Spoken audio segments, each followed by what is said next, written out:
Alright, Captain Bucket, oh, god damn it, my bucket hat looks so dumb. So let's take a look at my guide for a moment here. So we've got this, so we want to go around the, loop, oh. That's some interesting pathing through this, but so we want to go around this way, down here, cross this way, and then, like, kind of down here somewhere. I'm not entirely sure how it's going to pan out, but this will be fine. Should be, nice and easy. The last thing we want to do is start turning down some of the sound effects. Specifically, the music volume should actually go back down to probably what it was to start. Let's bring it down a little bit more. It was overriding the voice acting a little bit more than I wanted it to last time. So let's get down here and the coast. Yes, I haven't played a Diablo-like in a while. I guess more recently I was playing Grim Dawn with Shell, Keith, and whatnot, which was actually super fun. I really enjoy Grim Dawn because it has that cool class mixing setup. I wish more games would do that sort of thing. I might actually drop the sound effects too. This might be a little bit on the loud side. Well, I'm gonna finish ripping through these guys, then we'll switch to it. But yeah, I don't know. I love these games, but for whatever reason, I guess I just never feel particularly motivated to do series on them. I guess it's because they come out so rarely. Would really be the determining factor in it. Because, you know, there was Torchlight, but Torchlight 1 and 2... Actually, I think Torchlight 2 might have come out while I was just starting YouTubing. I don't know what... My spirit is spent. I don't know what specific year that was. Player voice acting is going to be annoying. I wonder if there's a way I can turn that voice acting off specifically, because I don't want to hear my spirit is spent, but I do want to hear the characters, you know, speaking and talking to each other and stuff like that.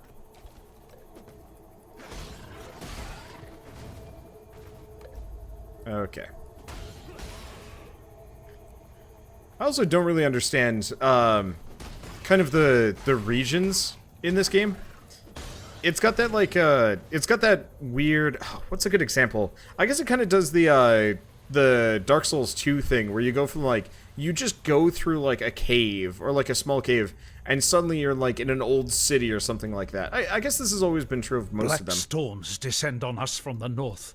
Unnatural tempests of rage and hatred, lashing our backs, tearing at our houses. The rain is shot with shadow. It withers our crops, sickens our livestock. And the wind carries with it a restless spirit that breeds melancholy and madness. A spirit that creeps through our dreams, weaves tales of misdeed around our resting minds. We try not to listen. We try to remember ourselves. Some of us forget. Brothers fight. Brothers die. Calm punishes those that quarrel, that steal, that murder. Yet still the nightmares goad us into malefaction. We Karui are banished from sleep. Okay, so I'm gonna have to mess with the sound balancing a little bit, because holy shit, that was loud. Okay. I really wish what I understood would display disable gameplay event voices. I'm gonna try doing that. We're gonna drop this a bit, bring the music back up. Sound balancing for anything is impossible. Channel count, I don't even know what that is. Unfortunately, I don't know if there's a way that I can specifically turn those off. Yeah, I don't want to turn off the voices necessarily. Black storms descend on us from the north. Okay, so that seems kind of reasonable. You guys will have to tell me if it's, like, way too much or way too little, because I would actually like to listen to the voices. Yeah, there's dialogue volume, but there's a difference between dialogue volume and character voice. So hopefully I can make it all work. I guess I'll just go until I run out of mana here, and then it'll give us our answer. So is this like Diablo? Yep. Oh, good. Okay, so my character will not complain now. So character event voices is the was the right option. Thanks. Oh, interesting. Channel count is the number of sounds playing simultaneously. That's good to know. But yeah, that was not the character voice. That was the narrator. That's a separate thing. The character voice was the one where he's like, I'm out of energy or something like that, the basic one. But yeah, we definitely don't need to hear, like, I'm out of energy. It's a big circle in the corner. I'm fairly good at just eyeballing it through the corner of my eye, just being like, oh shit, yeah, I'm out of juice. One thing I always liked about these games is generally how fast you level up. It's usually just like, go kill a couple of things, level up. I know it's going to slow down substantially, but the beginning of the game always feels nice and rewarding. I guess once you get to the end of the game, it's much more about the loot rewards. It kind of trades off rather nicely.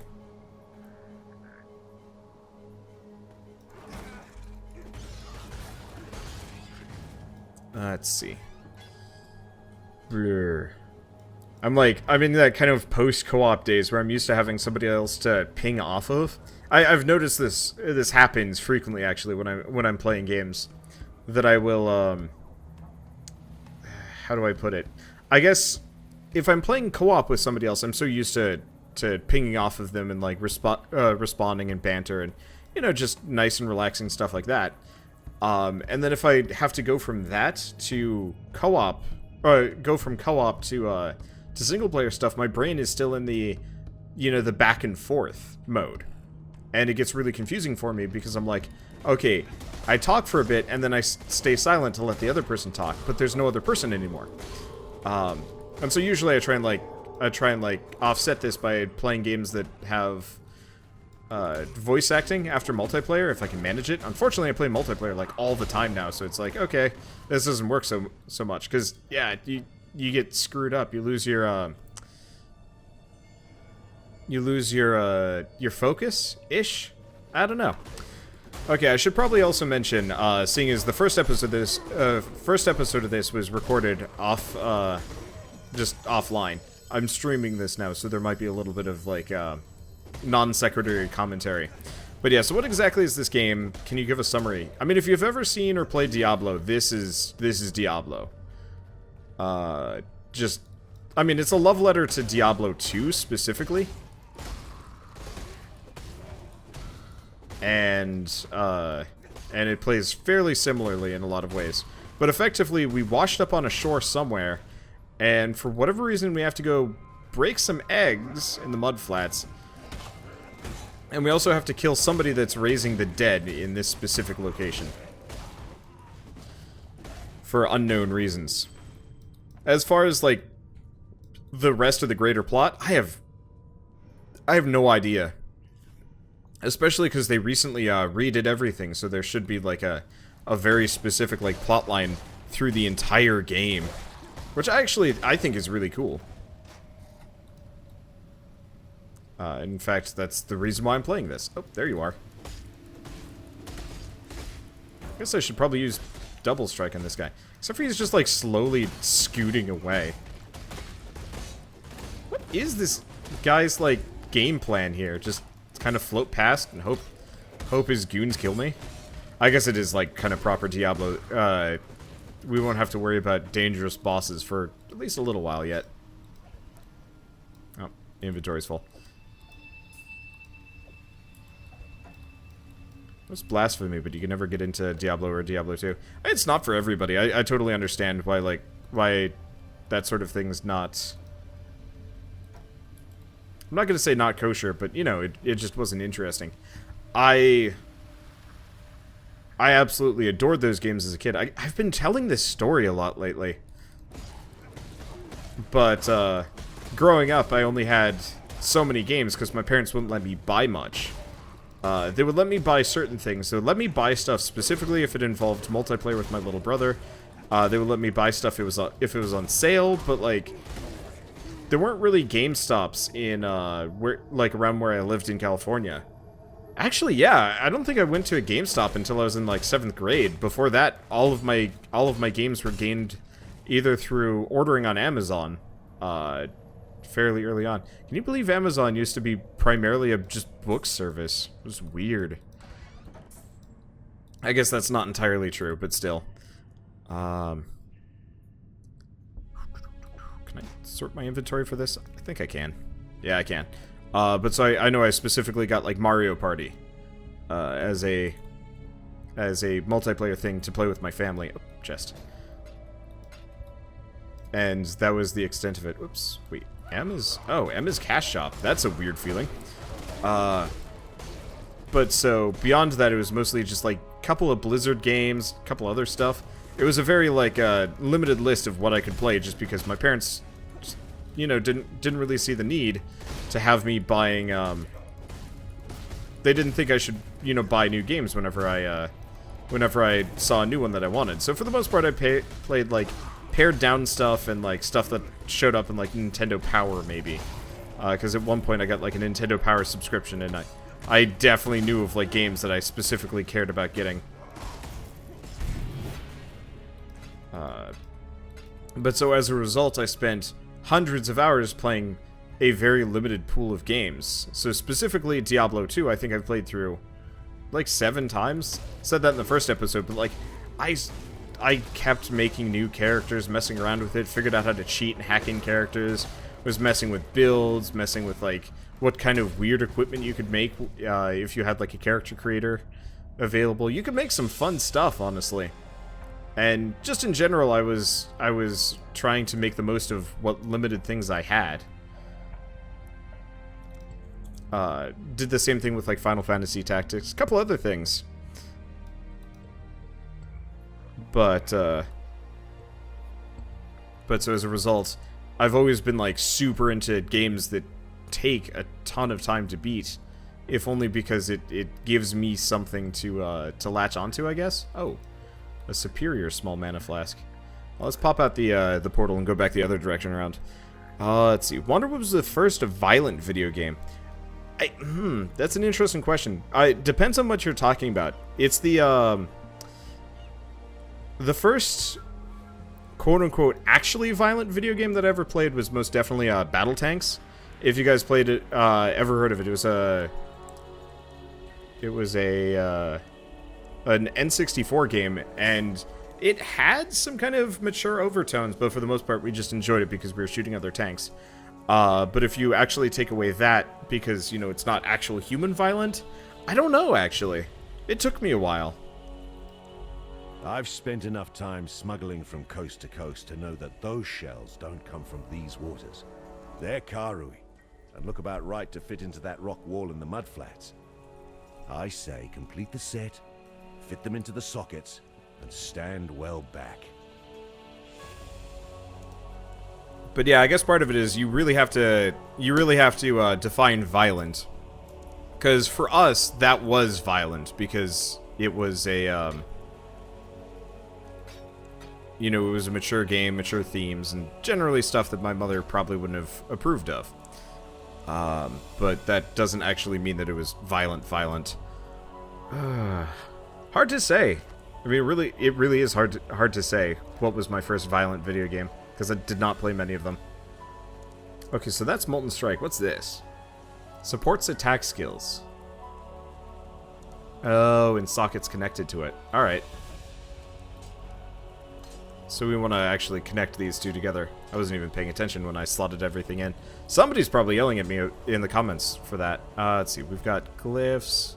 Oh, these are the glyphs for the other thing. Okay, superior small mana flask. I don't even know if I'm using that. Greetings. Alright, let's sell the rusted hatchets we've got in the small life flask. Anything else? I don't even know if I can sell those things. And I don't know if I want to. See, I've ever had a drink called Arizona, like Arizona iced tea? I have. Not something I drink very often. I try to stay very, very far away from sugary drinks. They're just not my thing. My problem with sugary drinks specifically is, like, I'm actively trying to lose weight, constantly. And as a result, stuff like iced tea or whatever is pretty much just super bad for me. Oh, I can buy some, skills here. Shit, I should probably figure out which skills I need. Unfortunately, I have no idea what I could even hope to want here.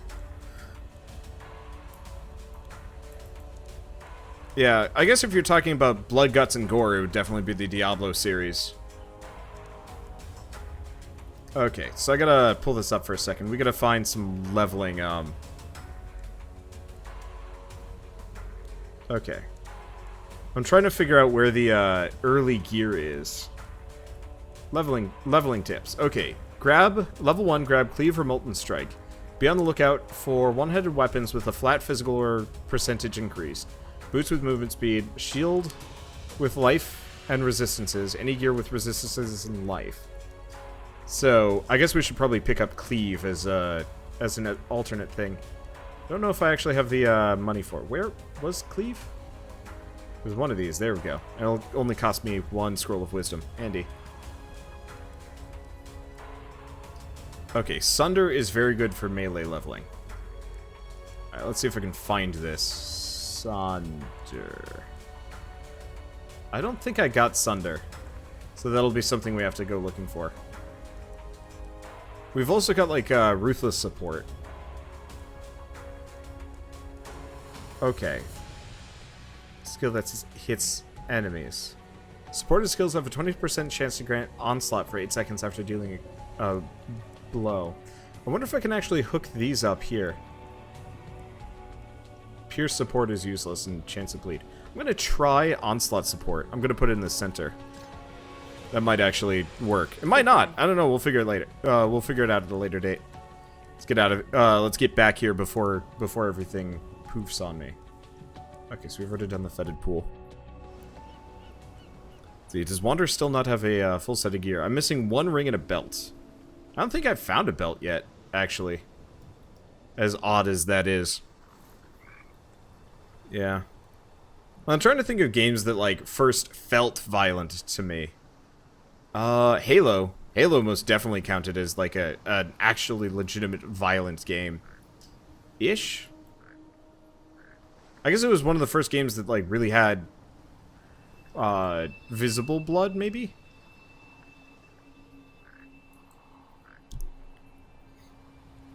I don't know. I'm trying to think of, like, games that were particularly violent. I guess the first violent game I ever played, not owned, but played, was Mortal Kombat. My cousin's place. We were visiting for a summer, and my cousin more or less decided to show my brother and I every single, finish him in, okay, am I? Oh. There's something wrong with Cleave. What's wrong?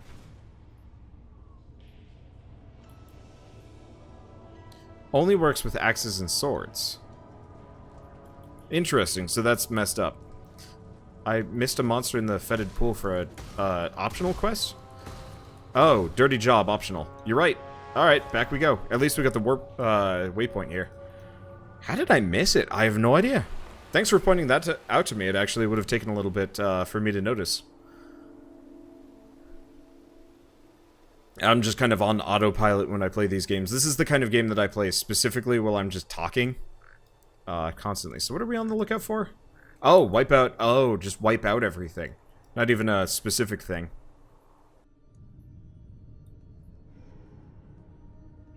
Eh. Always hate it. I feel like when you only have a couple left, it should actually have like a marker being like, here's the remaining enemies in this general direction. Oh well. Show them on the minimap. Do you ever get the ability to show enemies on the minimap? Because that could be kind of handy. Because yeah, now we've got to pick over this entire place with a. I mean, it's a wide tooth. There you are. That was it. Oh, hey, Onslaught gives us a movement speed bonus. That's actually super helpful. Let's see. Do I think I will be building towards melee or caster? Well, considering I'm playing duelist, I don't think I get a choice. But this is going to be a melee character. If I really feel motivated to and people want to keep watching, I might consider doing a spellcaster, like mini-master type build. But that'll be something at a sort of later date. I'm so glad that the Game of Thrones spoiler people aren't winning as much anymore. That's nice. It's interesting seeing all the, like, world firsts and stuff like that. Halo 3 was your first video game ever. Damn, Halo 3 didn't come out until I was in college. I guess I am actually pushing 27 at this point, so I'm starting to get old. And what's wrong with Cleave? Apparently I actually need, I apparently need to get rid of this dagger. Even though my main hand's an axe, it only works with swords and axes.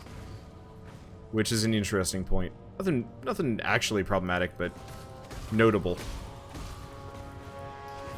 Yeah, less world first and league first. Yeah, it's world first for the league, if that makes sense. It's cool.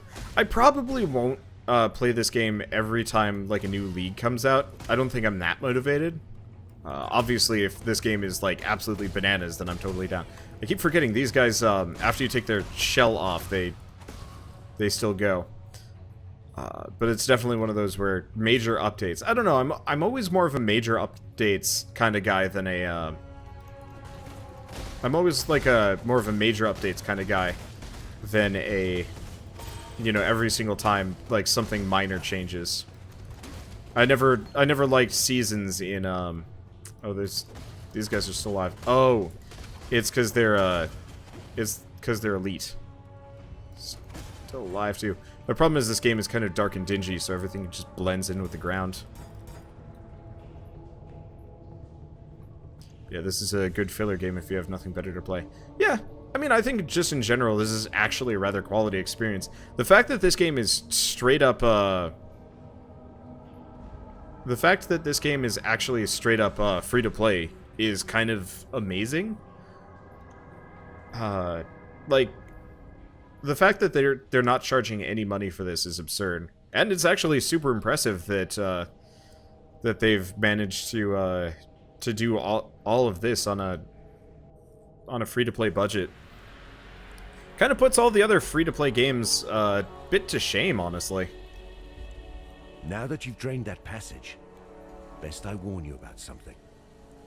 I was running down a wounded rower one night's eve when I glimpsed something in that waterlogged cavern. Looked a bit like a sand spitter, only the size of a bloody ox. I reckon it's nesting down in those flooded depths somewhere. If you're going that way, then do us a favor. Spill the old shield crab's guts before it gets hungry and comes looking for us. Okay, so we get Ancestral Protector, Decoy Totem, Puncture, or Vigilant Strike. Requires a melee weapon. Cannot be evaded. Grants Fortify a melee hit. Okay. Summons a totem. Increases... Okay. Summons a totem that taunts nearby dudes to attack it, or... which will attack enemies with melee strikes while you stand close to it. Being near grants more attack speed.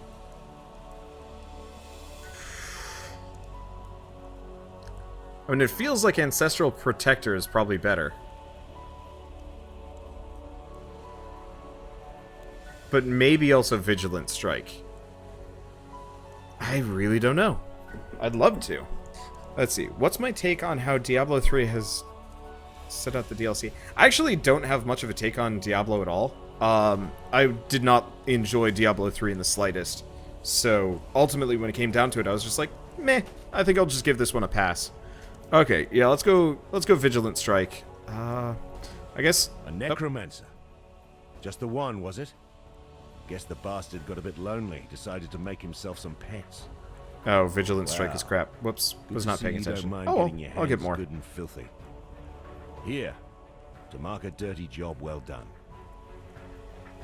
And we get a Book of Regrets. Now I believe I can just use traveled that. inland on the Emperor's Road via Prisoner's Gate. Had to skirt around Axiom Prison. That's the holdfast of Brutus the Warden. Bloody treacherous trip it was. Worth it? There's forest inland. Game, berries, fruit. More food than we can scrounge here. But most here wouldn't survive the journey. Would be a damn sight easier if we could pass through the prison. Tell you what, you carve us a path up the coast, find us a way past or through Brutus, and you'll have more than a few lives owing to you. Okay, so I guess I should not have gotten Vigilant Strike, but that's okay. I can use it instead of Cleave right now at the very least, and let's pick up the Book of Regrets, even though I'm not going to be using it.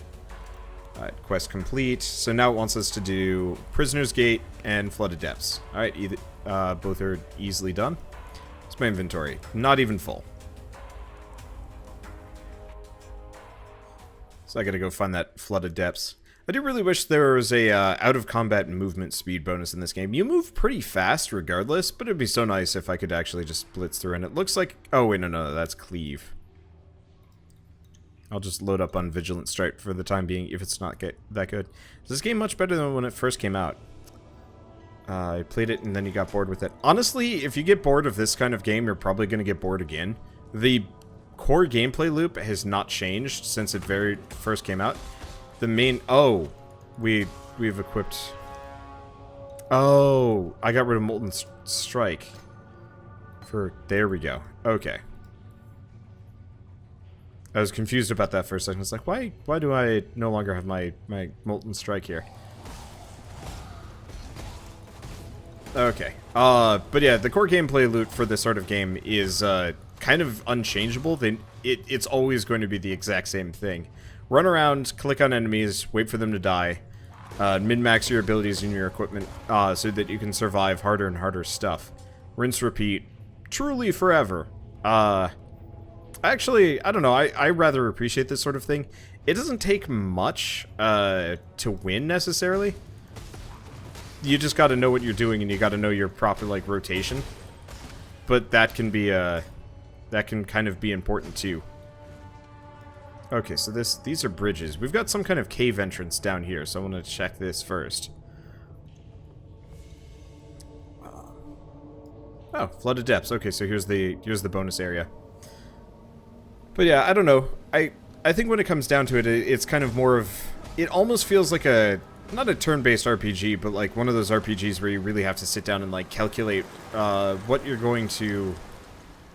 Not what you're going to get, but like how you're going to build your character and so on and so forth. And if you don't do it right, you're just going to get overwhelmed. That movement speed bonus is super jarring. I like it because it's nice for getting around, but at the same time it's so short and inconsistent that I'm always going to get thrown off by it. Got a spare Quicksilver if you want it. I don't even know what Quicksilver is. Oh, is that the potion that gives you the speed bonus?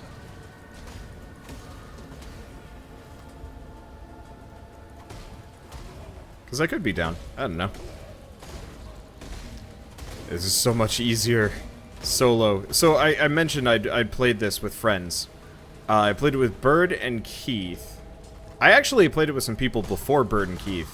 I think I had, like, involved Bird in it, maybe, but we only managed to make, like, one session.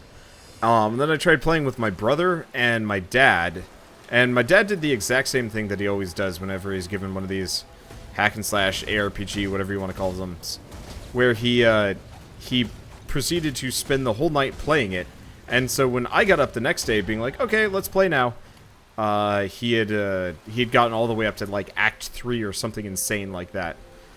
At which point it kind of killed me playing it with him, because it was just like, this isn't fun. He did that with Diablo, actually. He beat Diablo 3 in one night, stayed up all night to do it.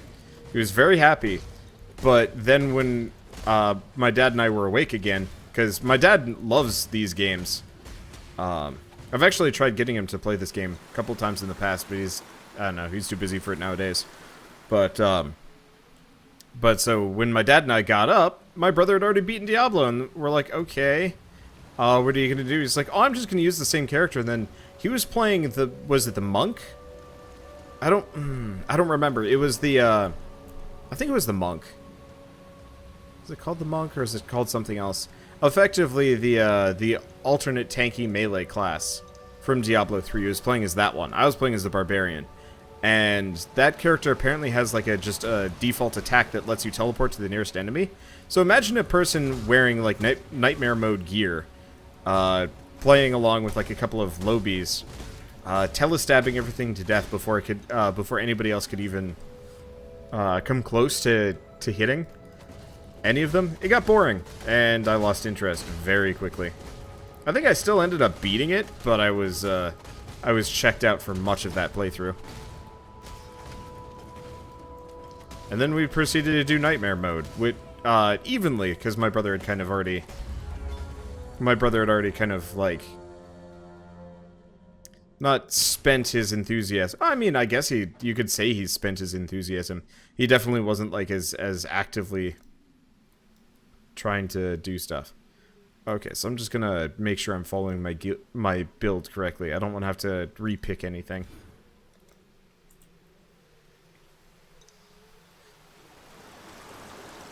Okay. So let's see. But yeah, I don't know. So that was kind of why I wasn't super interested in Diablo. Combo that with the fact that I just felt like the barbarians sucked. It also did have kind of more of a MOBA gameplay feel, so I don't know. I didn't enjoy that much. I loved being able to just go all in on... Was it Cleave? I think it was Cleave in Diablo 2. Like, that felt really good to me. And it was a bit of a shame that they, It was a bit of a shame that they had done that. I don't know. It just didn't feel as fun. It makes way more sense, but I just missed it. Hence why Path of Exile, Torchlight, and Torchlight 2, I think, are going to consistently be my go-to ARPGs. Hack and slash RPGs?